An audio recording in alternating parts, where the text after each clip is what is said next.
Hey, you! It's Slender.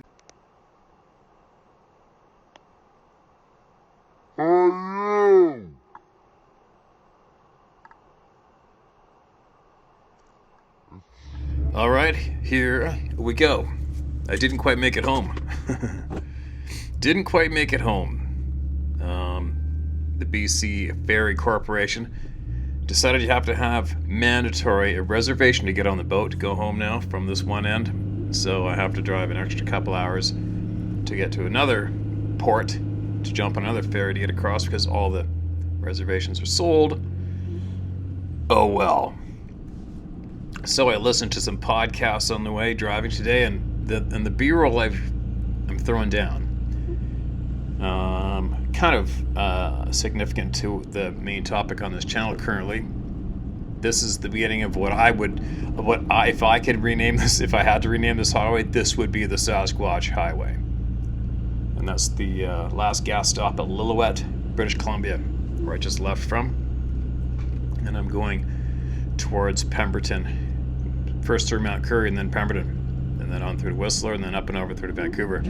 So this chunk of highway, starting off basically, well, before I started recording right here, but everywhere you see, for some reason, whether it be electrical or geographical, both, there's who you can't even count, who knows how many sightings of these beings, these people that have been along this stretch of highway. And the farther you get along, encroaching, the farther you get over this mountainous highway, very remote highway, the closer you get to the end is where it really picks up for experiences. And when it drops down into Mount Currie especially. So there you go, keep your eyes peeled. This is done. This is a GoPro on the dash of my truck today, okay? Everywhere you look in this B-roll is has either somebody has ran into them, heard them, seen them, or yeah, it's crazy. It's a very, very interesting. I'll never forget the very first time I drove through this highway. I had a truckload of moose and my saddles and everything from guiding. And I decided I was going to take this route home. I'd never been, and right off the bat, I could just feel it. I knew, and who knew? I didn't even know that a handful of years later, I'd be living right there. But I just knew when I drove over this highway the first time. You could just feel it. You could see it, but you could feel it. Somebody's living here. Anyway, this is that super long email I told you about that I came across that might dominate a whole video, so I'm going in. Please read. I have chased a Sasquatch. All right, here we go, you guys. Steve, first off, I want to say thank you for speaking up about these things. So much that you have said lands very close to home with me. I figured I'd try sending this email to the Share My Story email. I don't know if it got through to Tell My Story address. For some reason, it keeps getting kicked back. In the last 15 months, I think I've sent it to you maybe 6 or 7 times, and it keeps showing up in my drafts folder like I never sent it. Just one more weird happening associated with these things. I am sending it from my Gmail account this time, just in case emails from my Hotmail account are getting blocked by a firewall. I wanted to send you an email about my experiences with Sasquatch. Please don't hate me for the length of this email. Once I started typing, it was like I just had to purge. This is in no way all of my encounters. I have so many that most have become afterthoughts. Feel free to use these in your videos or to contact me with questions. I have many more encounters. If you're interested, I'll take the time to put more to paper. Maybe I'll write a book one day. So first, a little about me. My name is John. Please don't use my last name. While I'm not concerned with the ridicule I would get from my friends, family, or the public, I work in the nuclear power industry, and it requires me to pass intensive background checks and psychological evaluations, so I don't want the flack that a Google search might stir up. I am from South Carolina, and most of my encounters have taken place in South Carolina. I'm 46 years old, and I've been an avid outdoorsman my entire life.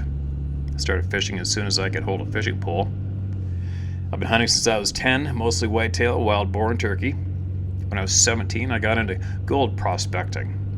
And when I was 18, I started backpacking. All adventures that I still do regularly. I also keep honeybees. Long story short, I'm in the woods 35 to 40 weekends a year, and I typically camp off-grid wherever I am when I'm out. In the last 30 years, I've spent thousands of nights camped in places where people just don't go. I never went out looking for these things, and I never wanted to see one. However, as the encounters have become more common, they have drawn me in, and I've recently, the last 4 years, started looking for them and trying to learn more about them. I've never been affiliated with any research organizations, and none of my encounters have ever been reported to anyone other than my close friends. I personally have come to terms with these things being out there, and I try not to let it affect the things that I love to do. But I'd be lying if I said they don't dominate my thoughts when I'm out there. I'm sharing this because there's a chance that talking about my encounters might help someone else come to terms with their own encounters. I know it seems kind of morbid, but the thought that makes me able to keep going back is, if they wanted me, they would already have me. Yeah, ditto. Me too. I've been seeing and encountering these things since about 1993. So far, I have had 8 visual sightings, ranging from 300 yards to as close as 30 feet, and an uncomfortable number of encounters without the sighting, far too many to send you in a single email. For the last few years, the encounters happened almost every time I go out, especially if I'm solo.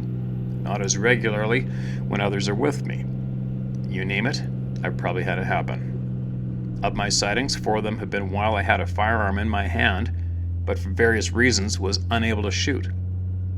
The reasons are, number 1, regardless of whether I was holding a 7mm mag or a 45 ACP, I've always felt that I was undergunned to bring one down. Number 2, they look far too human. I couldn't convince myself that it wouldn't have been murder. Number 3, I've been around them long enough to know that they are rarely alone, and the one you see is usually not the closest one. Number 4, on one particularly frightening encounter, my pistol jammed at the same time when I actually feared for my life, and I thought I might have to shoot in self-defense. Coincidence? I don't think so. Over the years, I've come to the conclusion that I cannot shoot one. I believe they are another type of human, and in my eyes, and God's, I think it would be murder. It would have to be a life or death situation to make me shoot one, and I suspect it would be my last act on this earth. In addition to the 8 sightings, I've heard them whoop, howl, scream, growl, grunt, whistle, knock, mimic other animals, including mimicking the voices of friends who aren't present at the time. I've heard them speak the samurai chatter that you occasionally hear about. I've had them bluff charge, and I've had them escort me out of the woods. I've had things thrown at me, and I've had trees pushed over the trails that I used to walk into my deer stands while I was in my stand. I've been zapped with a static charge, hair standing on end and feeling like I've been zapped so hard that I hit my knees and couldn't breathe or otherwise function. I've experienced lost time, and I've been lost in places I know like the back of my own hand. During these times, I've seen my compass, my watch, and my GPS units stop working. I've had them put thoughts directly in my head, and I'm fairly certain that paying attention to what they put in my head saved me from being attacked by them in the following moments. I'm fairly confident that I've had them steal 3 deer that I shot before I was able to track them. All 3 left good blood trails, ending in a bedding site with no signs the deer ever left. Seasoned bloodhounds turned away and ran back to the truck. There's a 4th deer that was shot by a friend of mine that dropped in its tracks and then disappeared before he could walk to it, 80 yards away in open view. Puddle of blood at the kill site, no blood trail leaving. Again, dogs refused to track. You seem to be interested in the high strange encounters, so I will forego telling you about the more mundane stuff at this time. I know you've probably never heard anyone refer to any Sasquatch encounter as mundane, but when you've experienced what I have, a single wood knock, a couple of whoops, or even a 9-foot tall creature walking in the open 300 yards away, or peeking around a tree at 50 yards, just doesn't count for much. If you're interested in that stuff, I'll send you a Google Earth overlay that documents it in all of its boring glory. I'll stick to the high strange encounters here, and you're still going to hate me for the length of this email. Feel free to break it up if you want. I'll start with the first encounter that really effed with me. It was not my first encounter, as a matter of fact. When this happened, I had already had 2 visual sightings. This encounter happened while I was on a 10-day gold dredging trip. It would have been in June of 2016. I was solo and was camped 1.5 miles from the closest paved road dredging in an area of the broad river that is nearly inaccessible. I'd been there 3 days, and at 5 a.m. on day 4, I was awakened by a series of 5 loud whoops. They were unmistakable, and I knew exactly what they were without a doubt. They were just on the edge of my camp, maybe 50 or 100 yards away from my tent. They woke me from a sound sleep into instant terror. I immediately grabbed my .45 and cycled the action, and other than that, I was afraid to move, and I didn't move a muscle until it was well past daylight. This trip was then cut short when I broke my finger, smashed by a falling boulder in my underwater excavation, and had to leave on day 5. I did not hear or see anything else during that trip. I know that doesn't seem all that bad, but there is a second story that happened in the same location on the same 10-day gold dredging trip that took place 1 year earlier in June of 2015. And it really jacks up the weird/conspiracy vibe. It just wasn't recognized until the second encounter, but It just wasn't recognized until the second encounter put the first into proper context. On that earlier trip, a friend and I were there dredging gold and camping on the riverbank. It was the second or third night we were there, and we were camping in hammocks, separated by 10 or 12 feet, with a campfire between us. And at 2 a.m., we were awakened by the sound of a helicopter flying down the river. My first thought was that someone had seen me dredging in the river and had reported me, and I was now being harassed by some law enforcement agency. Dredging is perfectly legal in this location. The helicopter returned repeatedly for the rest of the night. The helicopter was unmarked and had no lights. I was, and still am confident, that they were either law enforcement or military. Okay, quick break there. I forgot to tell you guys. So, 3 nights ago, Sarah said that 3 private jets in a row came in and landed. There's a strip not too far from us at home. But this happened a year ago. There was a helicopter flying basically right over top of our house in the night with no lights on it and headed over towards the river. That was last year, I think. Anyways, same thing happened 3 nights ago. She's phoned me freaking out. The dog was going ape shit. She said it was so low, she went outside and flashed a shitty flashlight onto the helicopter. No lights on it. 10, 11 o'clock at night, right over the house and then down on the river.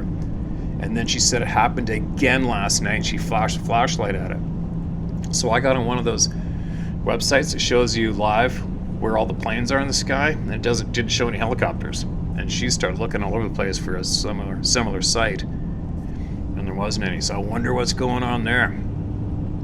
Helicopter in Port Alberni, outskirts, along the river, basically just off the roof of houses in the dark at nighttime. What's going on? There you go. Sorry, had to remember to share that. The riverbank in this location is 35 feet above the river. At one point, the helicopter was in the river with the rotors level with the riverbank, trying to look under the tree canopy to where we were. They obviously had seen us on a thermal camera. At another point, the helicopter dropped down into a clear cut on the other side of us between the river and the high ridge. This continued until I finally got up at daylight and waved at them while standing in an open spot on the riverbank in my underwear. From 2 a.m. and all the next day, I kept waiting for someone to show up and question me about why I was there. At the time, I was convinced they were either interested in us because of the gold dredging, or they thought we might be babysitting a patch of weed growing on the riverbank. No one ever showed up, other than the helicopter. Now, looking back, after the second encounter with the 5 whoops, I think the helicopter was either looking for the creatures or knew they were in the area and was trying to keep them away from us. I'll never know for sure exactly what was going on there, but both encounters were frightening, and that it was only the 2 times I camped anywhere on that property. The property was a 1,600-acre hunting lease that I held for 4 years.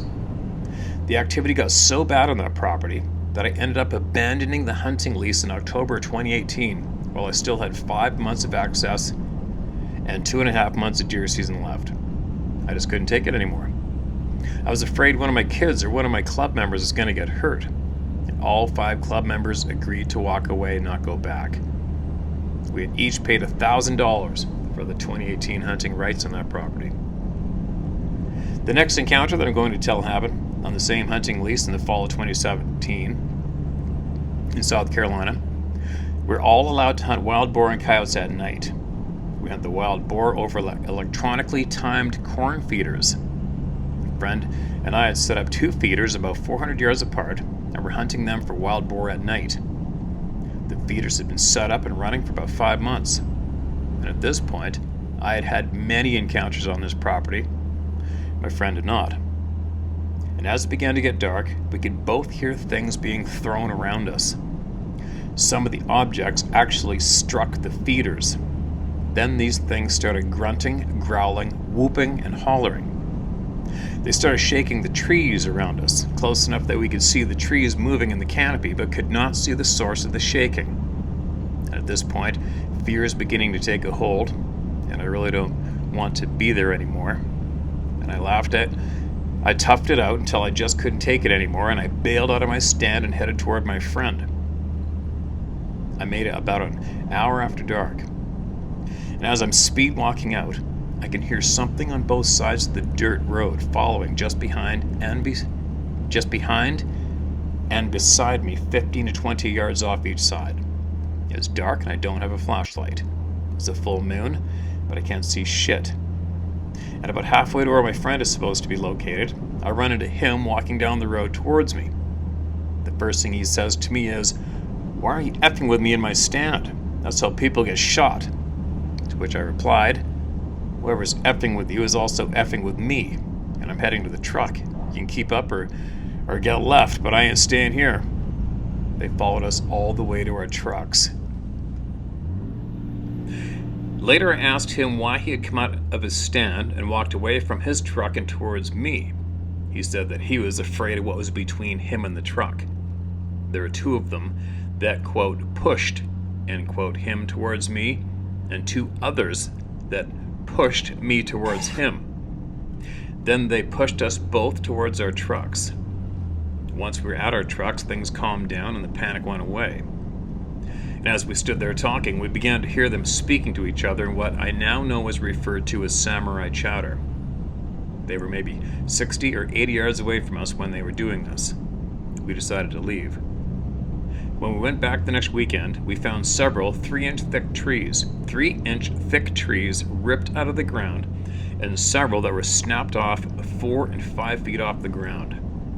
That night was the worst, but we were never able to pig hunt in the dark after that. We would get messed with every time we tried. My theory is that these things were hunting our feeders just like we were, and they would move us out of the way by any means necessary. The longer we tried to tough it out, the worse the encounters would get. My friend got baptized with fire when it comes to Sasquatch encounters. He went from skeptic to knower in one single evening. He got to skip right over that believer stage that most folks seem to get stuck in. The next encounter I'm going to tell you about happened in November of 2018. When we abandoned the 1,600-acre lease in October of 2018, we started hunting public land. I'm not going to say where because there are currently no searchers looking in this area that I'm aware of. I was hunting on a point that ran down into a swamp. A couple weeks earlier, I'd seen an 8-footer peeking around a tree at me from about 50 yards away, and I'd found a small structure overlooking a game trail junction, so I knew they were in the area. However, the area was completely void of sounds that could be associated with the Sasquatch. I found this odd. Sounds are almost always the first thing that catch my attention. But for some reason, not this time.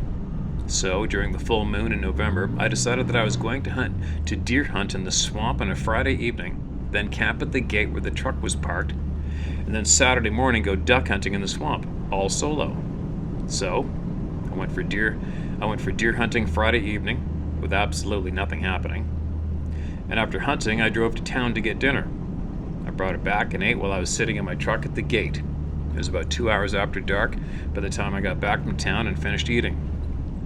I decided that I was going to walk down the access road and listen for Sasquatch sounds in the swamp before I set up my camp back at the gate. I took a flashlight, but I did not use it due to the light from the full moon. And I opted to leave my 44 mag in the truck because I didn't want to get accused of night hunting on public land. I walked about 100 yards down the road and started to feel that skin crawl, hair standing on end feeling. Thought about going back for the 44, but I decided not to. I continued down the road to about 400 yards from the truck. And at this point, inside my head, I hear a thought in my own voice say, "I'm gonna smack this mother effer in the back of the head." And I knew this is not my own thought. There was no one else there for me to smack or even to consider smacking. I'd heard nothing move anywhere around me, and all the sounds being made were coming from me. I quickly turned around, and behind me, 30 feet up the road, was a Sasquatch. He was about 8.5 feet tall, 4 feet wide at the shoulders. When I turned around, he immediately bolted into the woods, tearing down everything in his path. I hauled ass back to my truck and drove 15 miles to the closest campground, where I slept in the front seat of my truck with the doors locked and my 44 laying on my chest. I went back the next morning after daylight and went duck hunting. I found where he had been standing when he bolted. The ground was tore up in a patch 9 by 12 inches, and I found the pine sapling he had been standing next to. It was a little over 8 feet, and he was a few inches taller and slightly behind the sapling. The following weekend, I found a black deflated mylar balloon tied to a tree next to where my truck had been parked. I think he may have left me a gift as a peace offering. I think I scared him more than he scared me. And I continue to find new structures in this area, but have had no more sightings or close encounters, and I still haven't heard any sounds coming from this area. I think it may be a lone male that lives here, and he's got no one to communicate with, so he remains silent. I found a couple different groups that live a few miles away from this location, and they all make the normal noises that I've come to expect from these creatures. Maybe he's an outcast or has something wrong with him. Maybe he's deaf. Who knows why it's different, but for some reason, this one stays silent. The next encounter that I'm going to give you takes place on the new hunting lease that I acquired in June of 2019. Up to this point, I found a few structures, and I'd heard a few knocks and whoops on this property. Also, I'd been mildly zapped once when I was able to smell one, and then got too close while looking for the source of the smell. So I knew they were there. I just didn't have a lot to go on yet. The encounter happened the first time we tried to camp on the property. It was during the full moon in August of 2019. Our friend and I were camped at the property doing some work for a couple of days, trying to get the new hunting lease ready for the upcoming hunting season. And at this point, I had 7 visual sightings and too many non-visual encounters to count. My friend had had no encounters at all. He'd seen a few structures, and had heard a lot of stories told by myself and another member who has had lots of encounters. And it was his first year as a member of our hunting club. We sat around the campfire until about midnight, listening for sounds around us, but hadn't heard much. So we decided to walk the roads and see what we could stir up. It was a very quiet night, and there weren't many noises that I could point out and say for sure it was a Sasquatch. I did hear several sounds that I suspect were mimicked animal sounds, but those are tough to count, especially when you're standing next to a person who's at best a skeptic, who is just curious enough to tolerate your bullshit. We slowly walked back into the property for about a mile before giving up and turning back. It was around 2 a.m. And as we walked back, we both at the same time looked at each other and said, "Did you feel that?" We had both been like zapped with that static hair standing on end feeling at the exact same time. Neither of us were using our flashlights due to the brightness of the full moon. We were both carrying handguns. Him, a 45 ACP, and me a 9mm. Neither of us thought to turn on a light. Both of us drew and cycled the actions on our handguns, and at this point, I got zapped hard enough that I couldn't breathe properly. I pointed my 9mm into the darkness and began yelling at whatever was there. And neither of us could see anything, but we both instinctively knew exactly where we would be aiming. Our threatening posture and my yelling made it get worse, and the inability to breathe was combined with the inability to stand as both my knees caved under my own weight. I now seriously feared for my life, and I had every intention of killing anything that wasn't my friend. I'm now hyperventilating and collapsing to my knees while aiming a handgun and yelling into the darkness. I gasped for a breath, forced myself to stand and take 2 steps toward whatever's there. I know most of the theories about what these things might be, including the theory that they may be a demonic/angelic in nature. So at this point, from pure desperation and fear, I invoke the names of God and Jesus Christ and demand that this thing leave me alone. I stopped breathing, hit the ground, and it felt like my heart stopped. I gasped for another breath, forced myself to stand and take 2 steps toward this thing again, and declared that I was not afraid of it, and that I would kill it with my bare hands if I had to.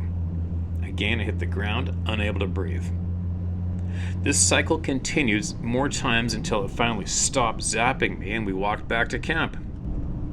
And as we walked back, I got 2 or 3 more mild zaps as if it was saying, "Keep walking." We got back to camp at 6 a.m. A walk we both thought had taken 3 to 3.5 hours had actually taken 6. My friend witnessed all this, but was only zapped the one time at the very beginning.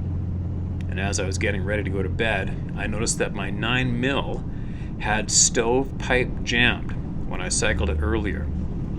I've only ever seen this type of jam when a gun is ejecting a fired case.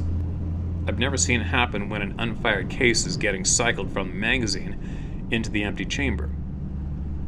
I think this thing knew that I had reached a point where I was very willing to kill it, and it disabled my gun on purpose. I still don't know why neither of us thought to turn on a light.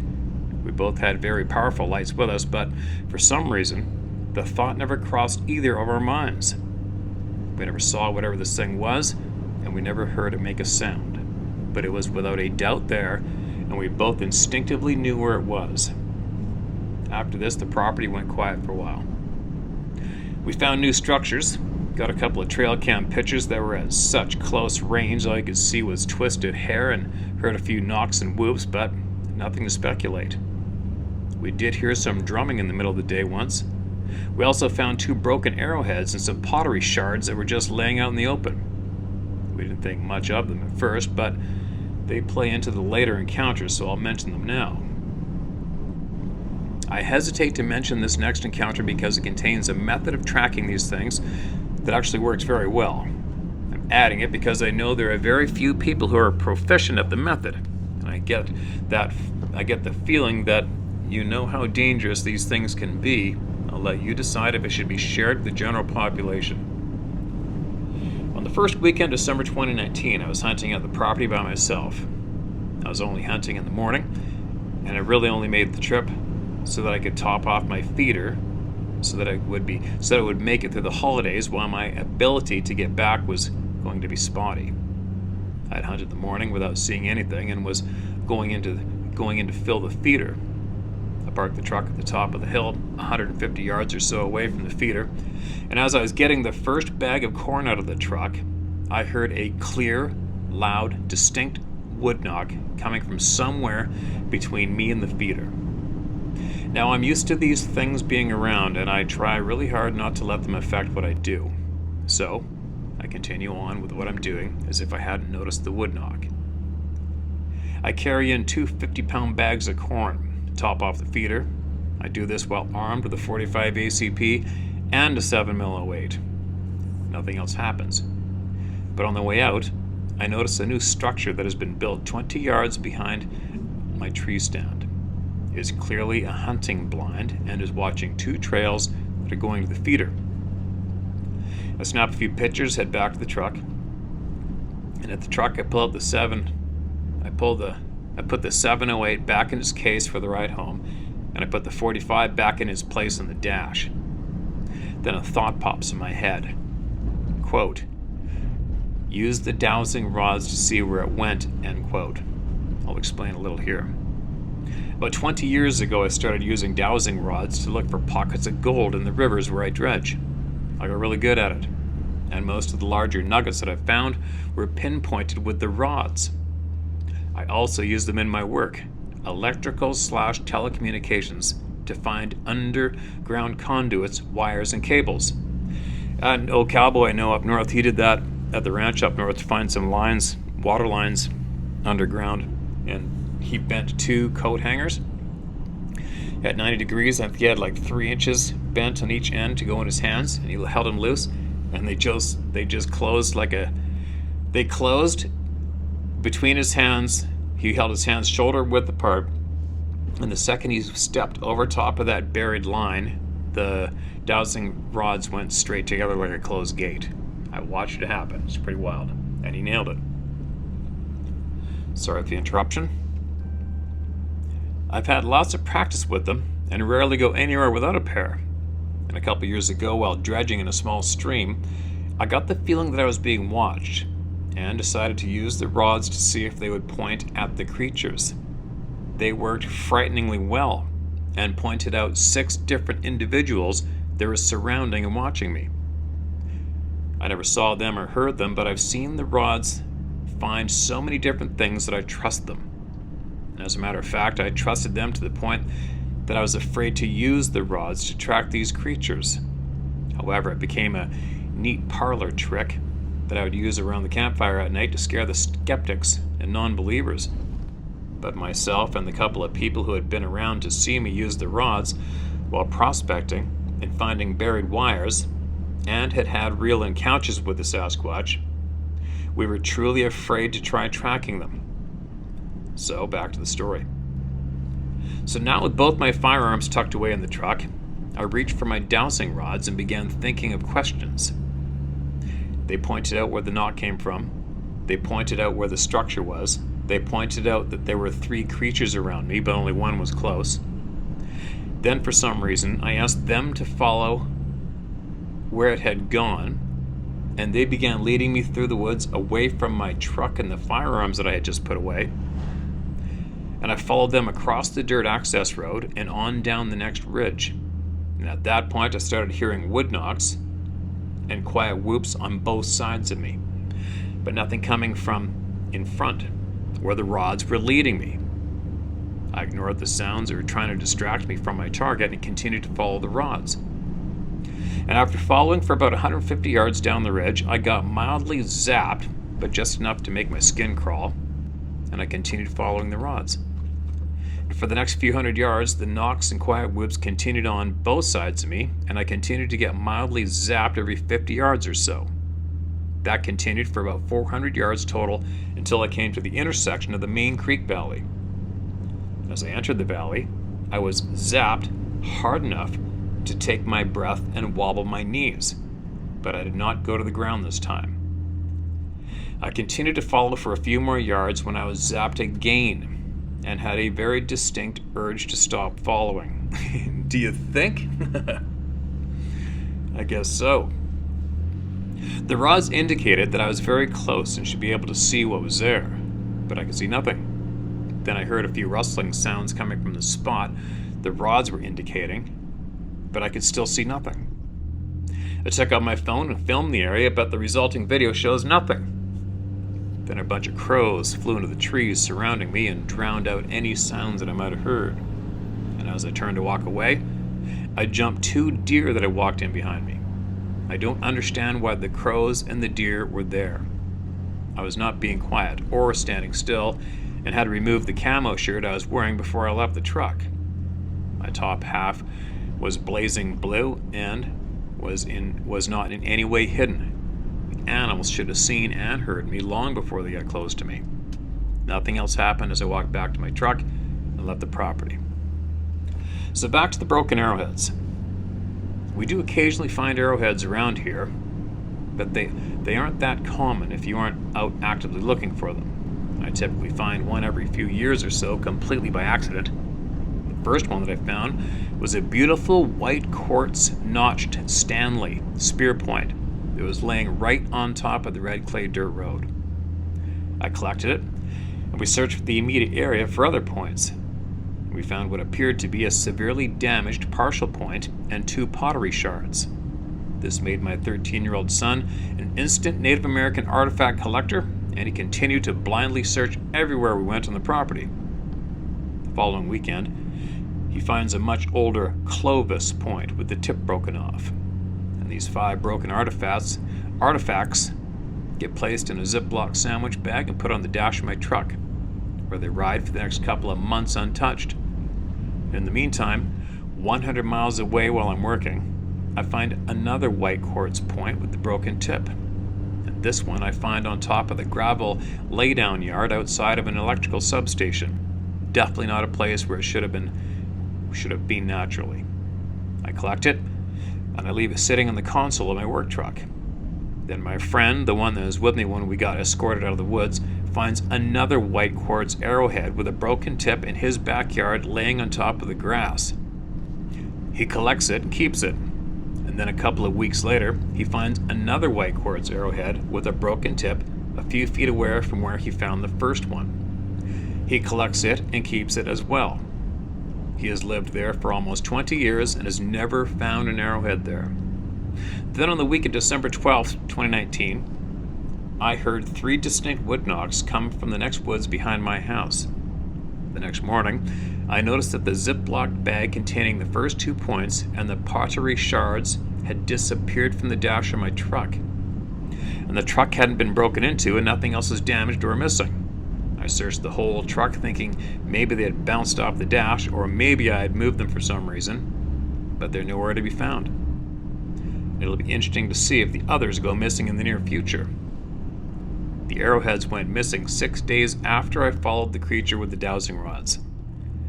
I lived deep within the city of Charlotte, North Carolina, and they had never followed me home before that week, and I don't think they were happy that I was able to follow them, and they made sure I knew they were there and that they took back the arrowheads. There's an update. In June of 2020, while I was cutting grass at the hunt camp, my truck alarm went off like someone was trying to get into my truck. Thinking that I probably bumped the key in my pocket, I reset the alarm and kept cutting grass. And later, when I went to the truck, I noticed that all of the arrowheads and the pottery shards had been returned still in the same Ziploc bag they were originally in and placed in the same spot where they'd been taken from the dash. August 2020. My skeptic, but beginning to believe friend, goes in to check on his new feeder that he had set up for the upcoming deer season. The feeder has been in place and running for 3 weeks, long enough that there should be some deer using it. I am working on another project in another location on the property. I get a text from my friend saying that his brand new feeder has fallen over and is smashed. I drive over to see how bad the damage is, and as I'm walking in, I notice a new structure in a location that overlooks the parking area. Then, 50 yards later, there's a small sapling that has been pulled down, blocking the trail. When I get back to my friend's deer stand, he says, "I don't think it just fell over." And upon looking at the damage, one of the legs had been ripped off, and there was a large hole smashed in the side of the barrel. It was definitely more of violent destruction than would have happened from a simple falling over. The leg that was ripped off was 1 1/4 inch square tubing that was gusseted where it was angled. This steel was bent at 180 degrees out of place and was bent in the gusset. We removed the busted feeder and didn't hunt there all season. We didn't know it at the time, but a review of the trail camera that was watching the feeder later showed a 6-foot-tall figure in the last picture taken before the feeder went down. Can't say exactly what the figure is, but the best I can describe would be a shadow figure. It appears more as an absence of light than as a solid figure.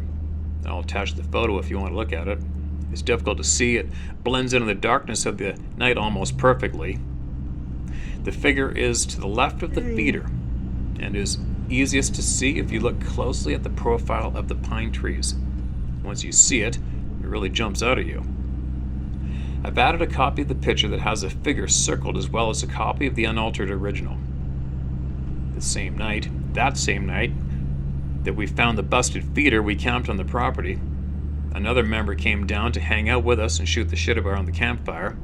And this is the same guy that was with me when we got escorted out of the woods while hog hunting. By now, he's a knower, and like myself, most encounters don't surprise him. His girlfriend, on the other hand, thinks we're all batshit crazy.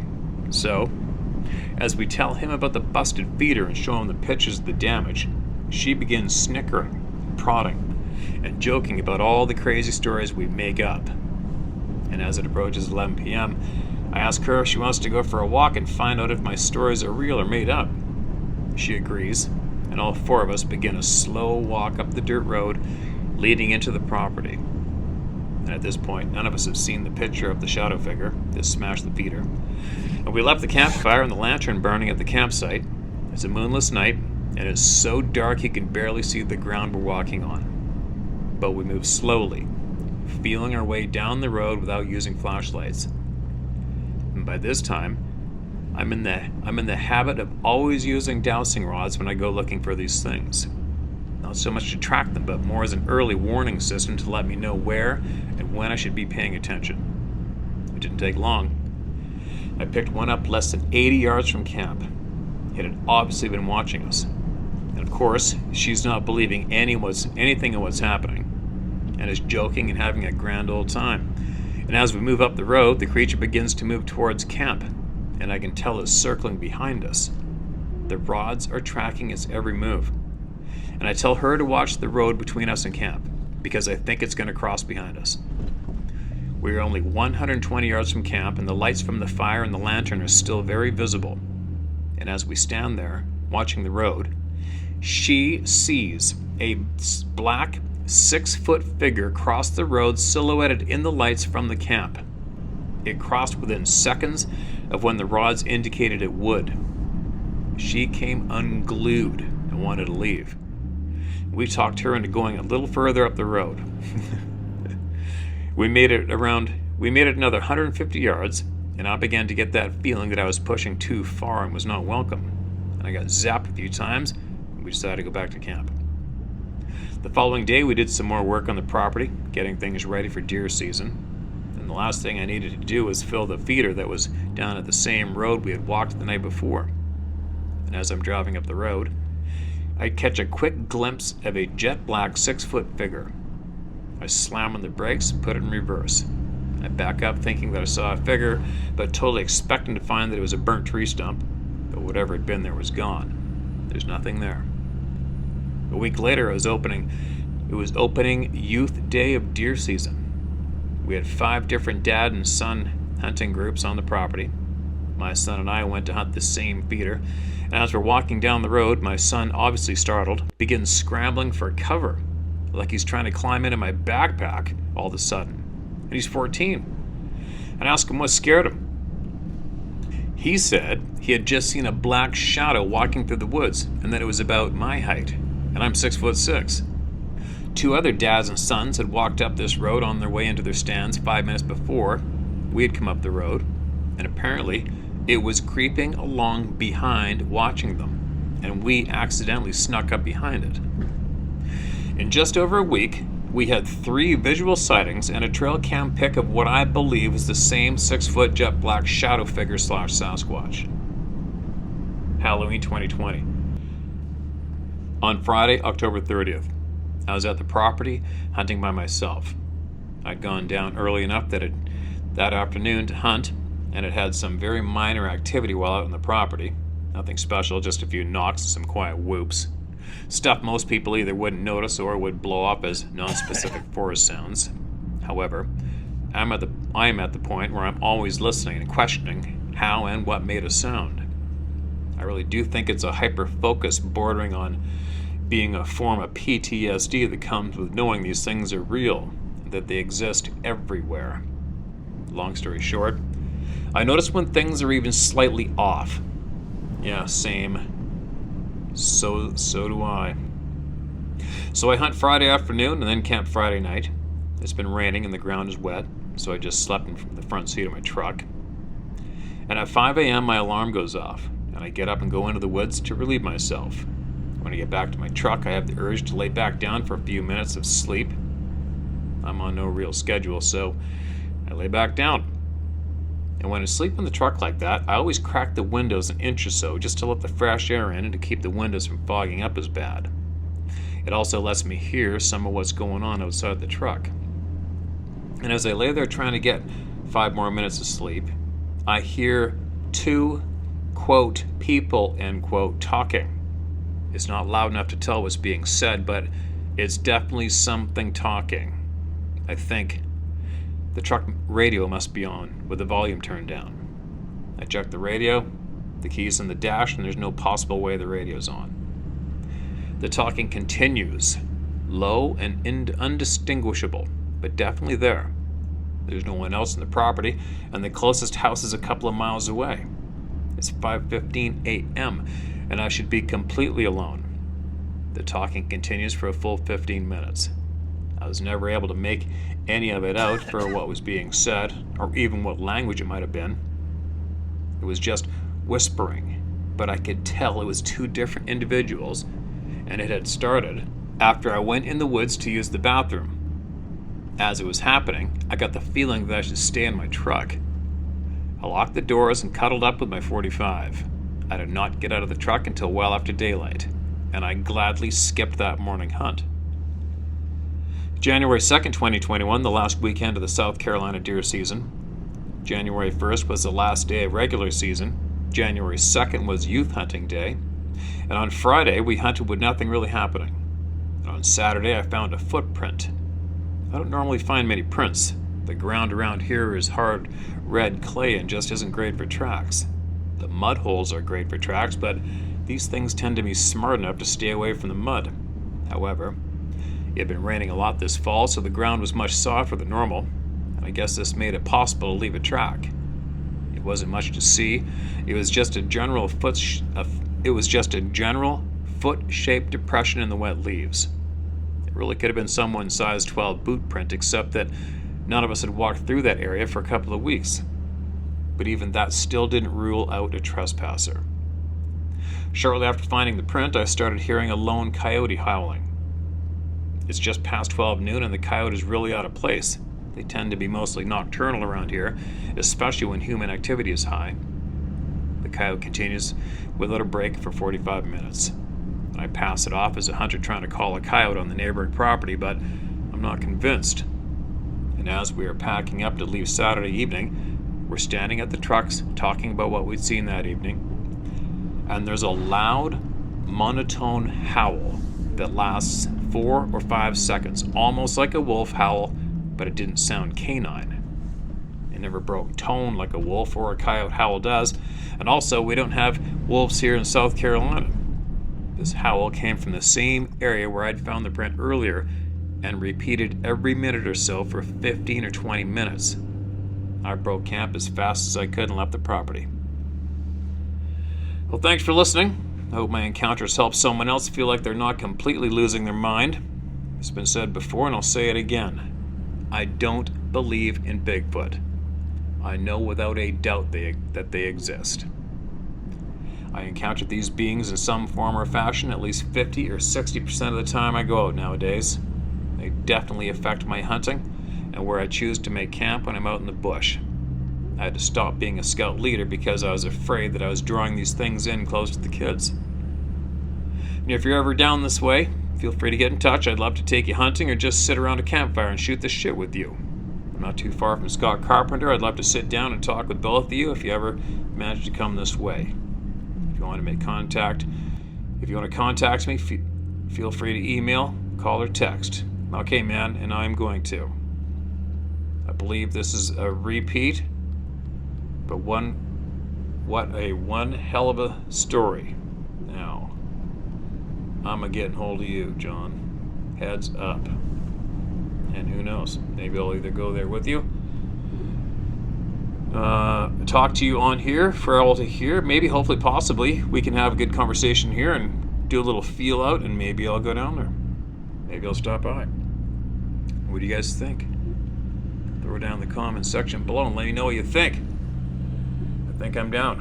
I'm down. Anyway, there you go. That was that super long email that I had in my notes, not marked as read, and I'm glad I read it again. If I did read it again, I think I did, or else he sent me a few different emails in the other inbox. I don't know, but these inboxes, they get loaded up, and like I just don't have it in me to delete any past emails. I can't do it.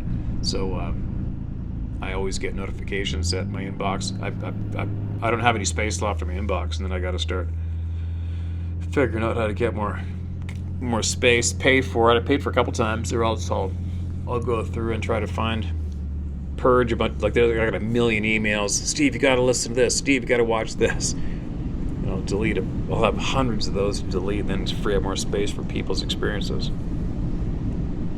But anyway, where are we on the map here?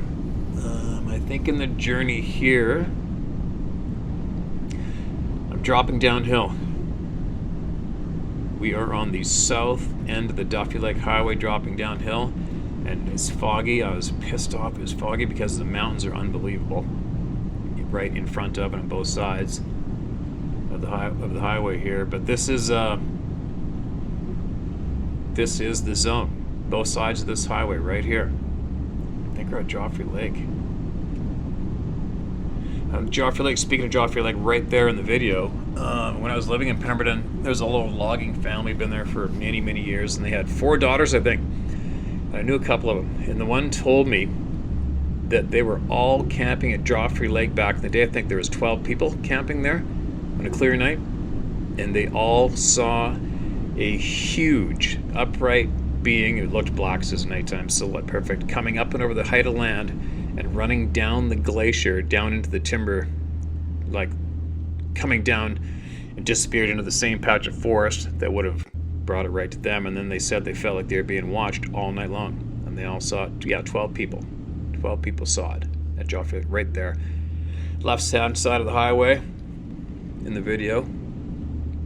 And both sides of the highway here are huge mountains. And just non-stop ongoing sightings here. I wish you could see the mountains. And one of the turnoffs on the left-hand side, there's a logging road.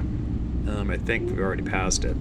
Is where my hockey player buddy and his friends were at the end of Van Horlick. Van Horlick is the name of the logging road. And smoking hot out. They worked early in the morning. Got smoking hot out. They're having a nap. He gets up to go take a leak, and he said this charcoal gray and black thing is standing there at the edge of the timber looking at him from the meadow down below the cabin, just down there looking at him. And they just turned, swung away, and walked away. Then I got another buddy, lives in Squamish, and he was hunting on the left-hand side of the highway right about now. So about this height, if you hang a left, go through that timber for about 8 miles. But farther, you go all the way down this and hit that big lake that I've taken you guys to lots of times, Lillooet Lake. And you go down the lake to a place called Twin One, another logging road.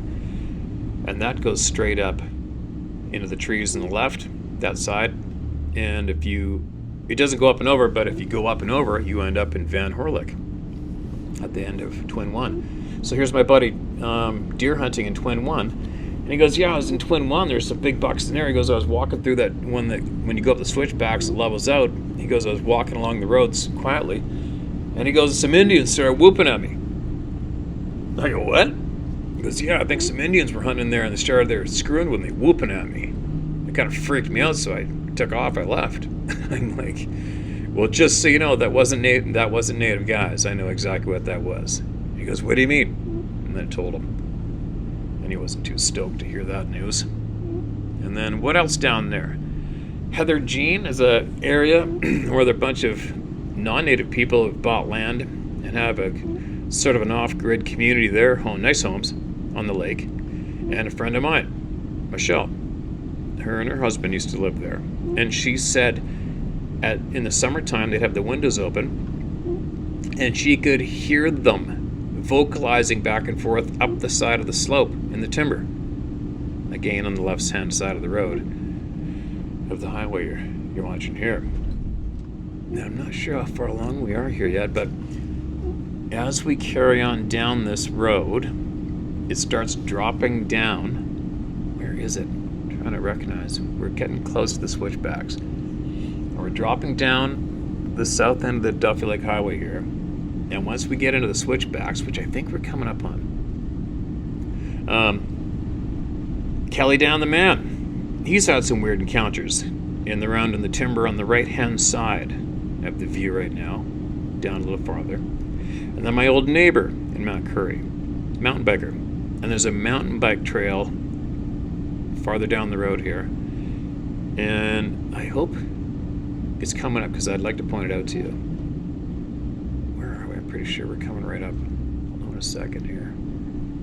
A couple more bends, and then there should be the brake failure runway strip coming up, I think, pretty quick for the truckers. But anyways, my neighbor says to me one day, he goes, oh yeah, all the mountain bikers, they got names for their mountain bike trails. I'm not into mountain biking. And he goes, yeah, we're at the top of whatever. And I go, where's that? He goes, top of the switchbacks in the Duffy. I go, yeah. He goes, yeah, we're just hanging left, starting to start out. And I look down, seeing this huge frickin' footprint in the mud right there. And I go, what do you mean? How big? He goes, oh, no, it's about 18 inches long. 8 inches, 9 inches wide. I'm like, no way. He goes, yeah. And then I guess he's a real chill, laid-back guy. And he goes, yeah, well, I guess they're real. Huh, holy cow. And then they just kept on, onward and onward they went, doing their mountain bike thing for the day. Right? No big deal. Just a 18-inch long human-like print in the dirt right here. And that is just up here on the left. What else? It just goes on. It's endless. It's freaking endless. I'm kind of hoping, yeah, I got the fresh logging on the left. We're getting close to the switchbacks. I hope I can hang out here long enough for you guys to be able to. Maybe I should speed it up. Guess I could do that, but if I speed it up, then hold on a second. All right, so this is the top of the switchbacks in the Duffy at the south end, right here. There's the runaway lane hill right there for trucks to lose the brakes, and I've actually made videos for you guys at the top of that runway right there. It's an unbelievable view across Lillooet Lake and the mountains across the lake. Garibaldi Park is where those mountains are in the far view there. So in between us right now and that mountain is a lake down below Lillooet Lake, and these are the switchbacks. So now you're looking along this slope, looking east, and there's so many sightings on everywhere you look right here. It's crazy. Well, I shouldn't say it's crazy, it is what it is. For whatever reason, geographically, energy-wise, with this particular area right here, and you go up that road right there, that logging road, I've been up there a few times. You go up there, you're right in the pocket, right there. And the switchbacks. Doesn't look like it, but we're going steep downhill pretty good. You really got to slow it right down for these bends. And I think we're going to come up to the beginning of that mountain bike trail where the footprint was, right on the side of the road. I'm thinking about 2 more bends here, possibly. Maybe 1 more. Now you're looking straight down these mountains on this side. All those mountains in the distance. You keep going that direction, you end up at Harrison Hot Springs. You've all heard about Harrison, right? Now here's this one hairpin. Is this the top of that mountain bike trail? Whatever, close enough. Either way, they travel across the highway right here nonstop, going up and down the valley. For whatever reason, I don't know. There's another runway lane, and right now we're facing Mount Curry. So right now we're facing west. Our lake, the Lillooet Lake, is on the left. And that mountain right there, that mountain right there, that slope, the base of that slope is where Kelly Dan's friend was hiking with his friends, and he was ahead of them, and all of a sudden he got up off the ground and he was behind them. Right there. Garibaldi Park in the distance. You can just start to see the lake. Yeah, this whole area right here. You ever wanted intentionally something happen, just go into the forest right here by yourself and hang out a few nights. Something will go down.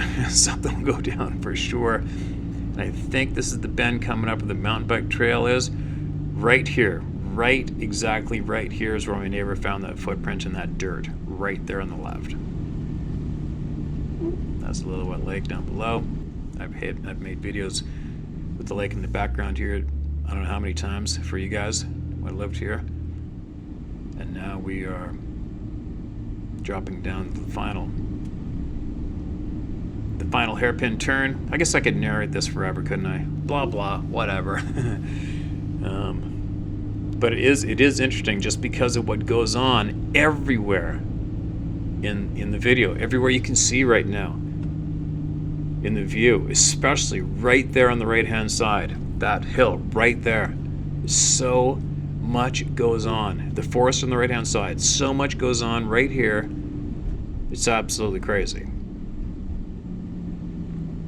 Now we're almost on the bottom, and that patch of hardwoods right there is on the flat at the head of Lillooet Lake. And the left-hand side of that patch right there is where the police were even shown 15 and 17-inch footprints. Renee DeHinden's son pointed that out to me. She told me about that. And then there was calls, screams going back and forth from that mountain on the left all the way across the valley to the one on the right above Mount Currie. They could hear the screams going back and forth right there from left to right. And then that small hill straight ahead above the road, right there, that hill right there, well, that's the entrance to the new site where Kelly Dan and our friends live. And right at the bottom of that hill is where my farrier was driving up to the Mount Currie. They call it the new site. And that one ran across in front of his truck. Right there on the left in that brown grass. I've sat there and made videos for you guys facing the lake. And now we're coming into right, I don't know why, this whole flat right here, this whole flat, both sides of the highway, is basically, I don't know, I don't even know how to describe it anymore. There's a property just up here on the left-hand side, not too far from where the car was. And there was 3 adults or 4 adults, and this 9-foot-tall being walked blatantly right in front of the property on the left-hand side in those trees right there. And the dogs, the outdoor dogs that had never been allowed in the house, right there, that place on the left, right there. And their dogs were fighting each other trying to get in the house, and they'd never been in the house before, ever. That's Mount Currie with the snow on it up at the head there. And how many times have we heard about the settings around Mount Currie? I've had things happen in Mount Currie. Taxidermist family, second 2-generation taxidermist, the Gander family, Gander Taxidermy. Remember Rick telling me his dad was up on that snowy slope on the left? They were up there camping, hunting mountain goats. And years ago, like back in the 80s, and he said they heard something making samurai-like chatter up there at nighttime when they were in their tents. Crazy, isn't it? It's just, I love it there. I miss living there. I don't know, there's just something different about this area right now you're looking at. There's just something different about it. Everywhere you look, there's just something different. Now, those mountains on the right-hand side, that's basically, that's where that, another time I told you about my friend, the mountain goat came out of the mountains. Well, the mountains on the far right, that's where the mountain goats are usually in the top. And that mountain goat came out, busting out of the forest, panting like a dog, and standing in the front yard of my friend's house. And they said something huge and dark was in the timber behind the house, but it wouldn't come out of the timber. And that mountain goat stayed in their front yard all day long. How crazy is that? And that's the Birkenhead River on the right-hand side. And we'd had another kid email us, him and his cousin or him and his uncle were going down that river right there on the right, trout fishing, and one's standing there with the camera around the corner, there's one standing in the river looking at him. The Birkenhead. Had another guy told me he was going up the road along the Birkenhead, and he saw the huge tracks in the snow crossing the highway.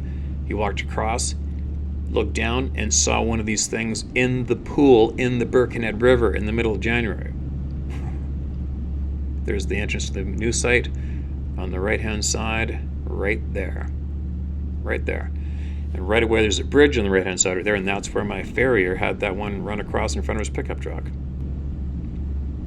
It's endless. Endless. Both sides right here. Anyway, enough babbling, hey you guys? I'll tell you what, I don't know if you want to, if anybody's, I don't even know how much farther, I just let it rip on the dash of the truck, right? How much farther this will go. But anyway, I might after I stop babbling, I might just let this play out a little bit for anybody who wants to watch the rest of the road trip. And then I'll be back tomorrow from the man cave, I think. No, you'll be watching this tomorrow. I'm going to bed. But yeah, right there along the river on the right-hand side, the Birkenhead, right there. I would love to talk to the rancher that lives on the other side of the river, right across right here. Love to. But anyway, I'll be back next time you hear from me. I will be talking to you from the man cave. Look at those hills on the right. That is Sasquatch Central. All those hills on the right. Big time. You ever want an encounter? You just go hike up those hills right there.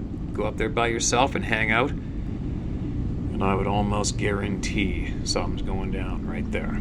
Any time of the year. That's another thing too, I talked to my native friends there because I was wondering if they were here full time or not, and they said, oh yeah, they're here talking this area right here in the video. All the natives friends of mine said, yep, they're here full time, year round. Year round. Crazy, isn't it? I've never not driven this chunk of road and not thought about them. Ever. Ever. Anyway, babbling away. I'll see you guys tomorrow.